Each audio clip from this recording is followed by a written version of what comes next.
વિષય આંકડાશાસ્ત્ર એટલે કે સ્ટેટિસ્ટિકમાં આપણે સતત આવૃત્તિ વિતરણ ચેપ્ટર 2માં સતત આવૃત્તિ વિતરણ વિશે માહિતી મેળવીએ છીએ, જેમાં આપણે આ રકમ પરથી મેં તમને કેવી રીતે વર્ગ સંખ્યા લેવાય, કેટલીક મોટા ભાગે દાખલામાં વર્ગ લંબાઈ કેટલી લેવી એ આપેલું જ હોય છે, પરંતુ કેટલાક દાખલામાં આપણે શોધવાની હોય છે. આ દાખલામાં આપણે શોધવાની હોય છે.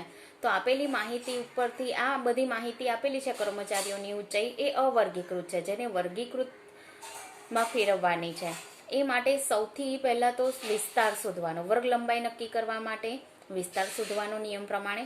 તો વિસ્તાર R બરાબર સૌથી મોટી કિંમત આમાં અવલોકનની હોય તેમાંથી સૌથી નાની કિંમત આપણે જોઈએ તો 27 છે, એને બાદ કરીશું. એટલે R બરાબર મહત્તમ કિંમતમાંથી લઘુત્તમ કિંમત એટલે 57માંથી 27 બાદ કરતા R મળશે આપણને 30. ત્યાર પછી સૂત્ર પ્રમાણે આગળ વર્ગ લંબાઈ C બરાબર સૂત્ર શું હતું કે R ભાગ્યા કે. R એટલે કે વિસ્તાર 30 કે ભાગ્યા એટલે 7 જે આપણે ધારેલા છે. કે બરાબર 7 સંખ્યા આપણે ધારેલી છે, 6 થી 15 સુધી લેવાય, અને અમુક સંજોગોમાં એનાથી વધારે વર્ગો પણ નક્કી કરી શકાય.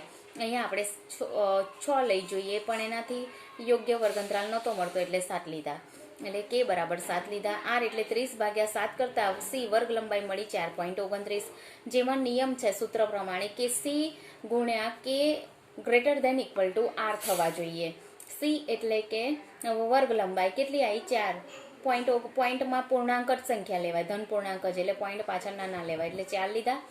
4 ગુણ્યા કે એટલે કે 7 કરીએ તો 4 સત્તા 28, જે R કે R થી મોટા હોવા જોઈએ, પણ R છે 30 અને આયા 28 એટલે 4 વર્ગ લંબાઈ લઈ શકાય નહીં.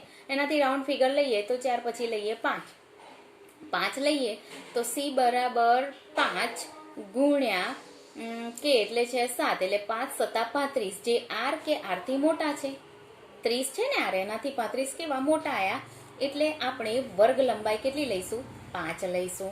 5 વર્ગ લંબાઈ લેતા 27ની નજીકની કિંમત, 27 અવલોકનનો સમાવેશ થઈ જાય એવી નજીકની કિંમત છે 25, અને 25માં 5 ઉમેરો તો વર્ગંતરાલ મળી જાય કેટલો? 25 થી 30. અને 57ની નજીકની કિંમત બે આંકડા આગળ જઈએ તો 55. 55 થી 60માં 57નો શું થઈ જાય છે? સમાવેશ. એટલે શરૂઆતનો વર્ગ મળે 25 થી 30નો અને લાસ્ટ મળશે 55 થી 60નો. તો આ રીતે આપણે વર્ગો લઈશું. પ્રથમ લઈશું 25 થી 30, 30 થી 5 ઉમેરતા જવાનું 35, 35 થી 40, 40 થી 45, 45 થી 50, 50 થી 55, 55 થી 60, જેમાં છેલ્લું વર્ગ અવલોકન 57નો શું થઈ જશે? સમાવેશ. હવે ત્યાર પછી આ નિવારક વર્ગો છે. નિવારક વર્ગોમાં આપણે આગળ માહિતી મેળવી લીધી હતી કે જે તે વર્ગ અંતરાલની ઉપલી સીમા એટલે કે ઉર્ધ્વ સીમા બિંદુનો પછીના વર્ગ અંતરાલ અધસીમા બિંદુ સરખા હોય તો તે નિવારક છે. એટલે નિવારકમાં 25 થી 30માં જો અવલોકન 30 હોય તો મારે આવૃત્તિ ચિહ્ન 25 થી 30ની સામે ના થાય, પરંતુ 30 થી 35માં થાય. એટલે કે 30નો સમાવેશ નિવારક વર્ગમાં તે પછીના વર્ગંતરાલમાં થતો હોય. એવી જ રીતે જે તે વર્ગના ઉર્ધ્વ સીમા બિંદુનો સમાવેશ, એટલે 30 થી 35માં ઉર્ધ્વ સીમા બિંદુ કોણ? તો 35. 35નો સમાવેશ તે પછીના વર્ગમાં થતો હોય છે. નિવારક વર્ગોમાં એવું હોય, આમ સામે સરખા હોય ને ત્યારે 25 થી 30 હોય તો મારે 30 આવે અવલોકન, તો આવૃત્તિ ચિહ્ન 25 થી 30ની સામે ના દોરાતા, ન કરાતા લીટો 30 થી 35ની સામે થશે. એવું દરેક વર્ગંતરાલમાં રહેશે. તો આપણે અહીંયા રકમ છે, રકમ પરથી આવૃત્તિ ચિહ્ન જેટલી ઉંમર હોય છે કર્મચારીની, એ જે તે ઉંમરમાં જે તે વર્ગંતરાલમાં આવતી હશે એની સામે ઊભા લીટા એટલે કે આવૃત્તિ ચિહ્ન દોરતા જઈશું.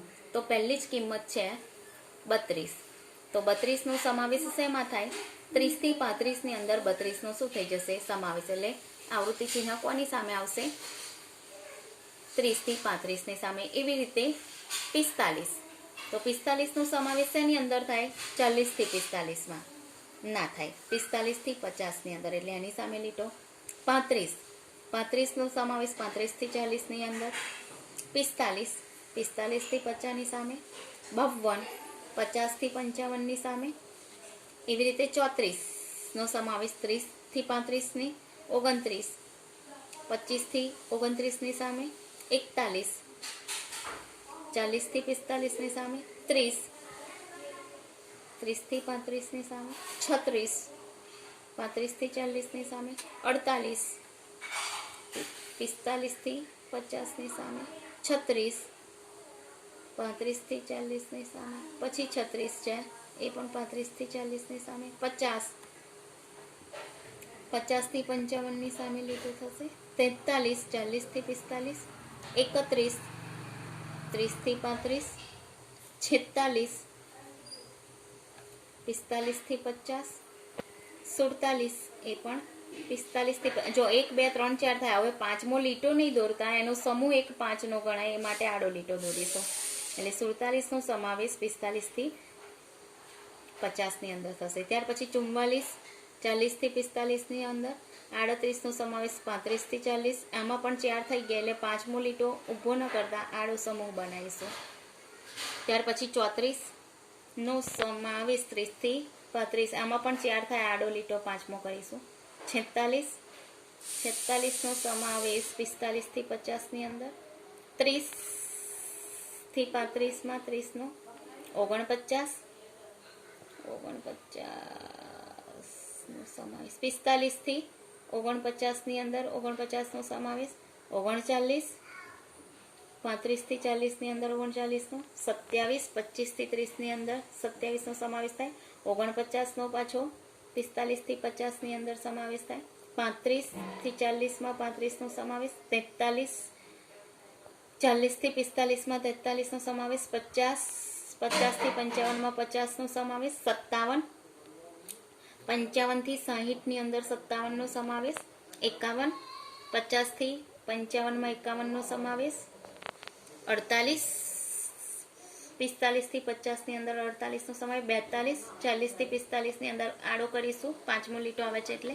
49, 45 થી 50 ની અંદર, આમાં પણ આડો પાંચમો આવે છે એટલે, 36, 36 નો સમાવેશ 35 થી 40 ની અંદર, 47 નો સમાવેશ 45 થી 50 ની અંદર, 53, 53 નો સમાવેશ 50 થી 55 ની અંદર, એમાં પણ પાંચમો લીટો એટલે આડો, 46, 45 થી 50 ની અંદર 46 નો સમાવેશ, 34, 30 થી 35 ની અંદર 34 નો સમાવેશ, 49 નો 45 થી 55 ની અંદર 49 નો સમાવેશ, 50 નો સમાવેશ 50 થી 55 માં, 37 નો સમાવેશ 35 થી 40 માં, 28 નો સમાવેશ 25 થી 30 માં, 36 નો સમાવેશ 35 થી 40 માં, આડો લીટો કરવો પડશે કેમ કે સમૂહ પાંચમો આવે છે, 51, 51 નો સમાવેશ 50 થી 55 માં, 30 નો સમાવેશ 30 થી 35 માં, 47 નો સમાવેશ 45 થી 50 ની અંદર, 48 નો સમાવેશ પણ 45 થી 50 ની અંદર, અને 50 નો સમાવેશ 50 થી 55 ની અંદર 50 નો સમાવેશ થઈ જાય. આ રીતે બધા અવલોકનના આપણે પ્રથમ આવૃત્તિ ચિહ્ન લઈ લીધા. આવૃત્તિ ચિહ્ન લીધા પછી ગણતરી કર, કર્મચારીઓની શું હતી આ સંખ્યા, એટલે કે આવૃત્તિ, જેને F તરીકે પણ દર્શાવાય, ફ્રીક્વન્સી 1 2 ને 3, તો અહીંયા લખીશું 3. આ ઝુમખું 5 નું હોય એટલે 5 ને 3 8, 5 ને 5 10, પછી આ છે 5, પછી છે 15, 5 10 અને 15, 5 ને 3 8, આ 1. હવે ગણો, આનો સરવાળો કુલ કરી દેવાનો,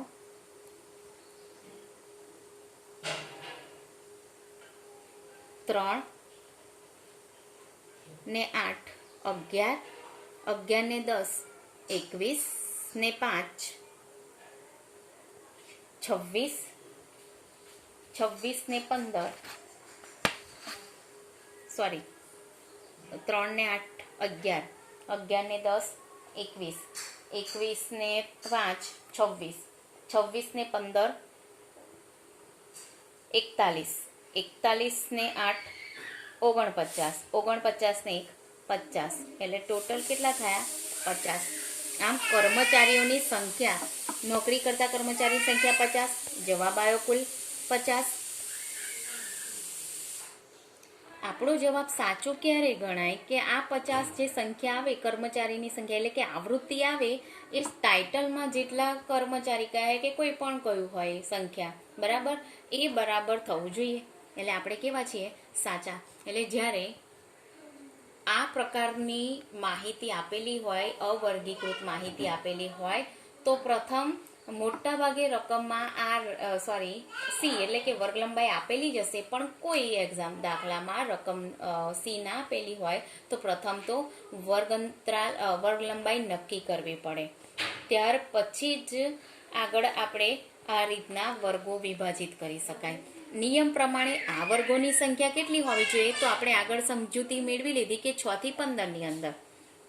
તો આપણે પહેલા 6 લઈ જોયા પણ એ પ્રમાણે વર્ગ લંબાઈ ના મળી એટલે 7 લઈ જોયા. એમ 6 થી સ્ટાર્ટ કરીએ એટલે એ પ્રમાણે વર્ગ લંબાઈ લઈએ એટલે આપણને સી આર કે લઈએ સંખ્યા એમ આગળ આપણને આર ભાગ્યા કે કરીએ એટલે સી મળી જાય છે.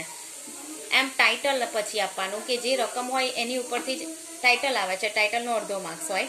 પછી એને પહેલાં શું છે વર્ગો તો શું છે કર્મચારીઓની ઉંમર એ વર્ગ બનશે. કર્મચારીઓની ઉંમર જ આની સામે આપણે 25 થી 30માં શું તો કર્મચારીની ઉંમરના આંકડા લીધા એટલે આ શું કહેવાય કર્મચારીની ઉંમર અને એની સામે ઊભો લીટો કરીશું એને આંકડાશાસ્ત્રમાં શું કહે છે આવૃત્તિ ચિહ્ન એટલે ટાઇટલમાં લખ્યું આવૃત્તિ ચિહ્ન અને જે આવૃત્તિ ચિહ્નનો સરવાળો કરીશું એ શું હશે તો કર્મચારીઓની આ બધી સંખ્યા કે કેટલી છે કેટલા કર્મચારીઓ છે.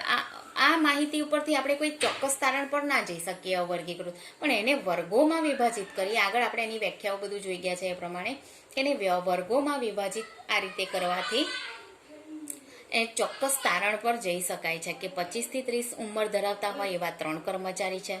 30 થી 35 એટલે 30 થી 34 ઉંમર ધરાવતા હોય તેવા 8 કર્મચારી છે. 35 થી 39 ઉંમર ધરાવતા હોય એવા 10. એમ ચોક્કસ માહિતી આપણને વર્ગોમાં વિભાજિત કરવાથી ચોક્કસ અર્થઘટન પર જઈ શકાય. તો આ રીતે સ્વાધ્યાયનો પણ એક દાખલો છે જે હું તમને અસાઇનમેન્ટમાં મૂકું છું એટલે આ દાખલા ઉપરથી તમારે જાતે ગણવાનો પ્રયત્ન કરવાનો છે. Thank you.